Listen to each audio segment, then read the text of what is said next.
Grieving the loss of a loved one is never easy, and the pressures of the COVID-19 pandemic as well as the holidays can make times even tougher. Samiar Nefzi joins us now from the control room with advice from the Caring Place as we approach the holidays. Samiar. Sean, good evening to you. Yeah, so of course, the grieving process, never an easy one in the pandemic, only making it a little bit more challenging. So the Caring Place has some words of advice for those grieving.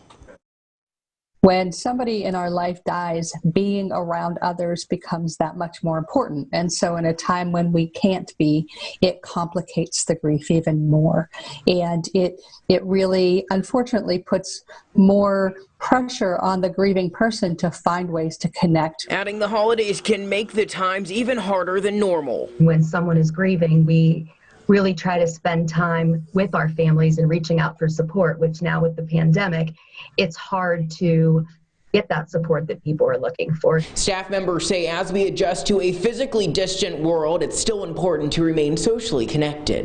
What our families tell us that they need right now more than ever is that support, people reaching out to them, realizing that they are still grieving, even if it's been 6 months or a year. They're still coping with the death of that loved one because they're not here right now. Meaning people will need to get a little creative with their support, using something as simple as a phone call or FaceTime, explaining the best way to help someone through the grieving process is to talk with them about their loved one. They want to talk about their person. And they're sad anyways, so they want to share those memories because that is how that person stays alive in their heart.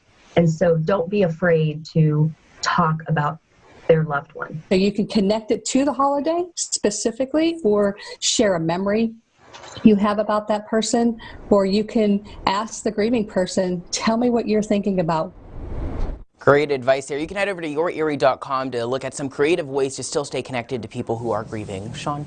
Yeah, and Samiar, best wishes and good luck as you leave Erie, heading down south. You're going to miss our winters, I'm sure. I'm going to miss everything about Erie, Sean.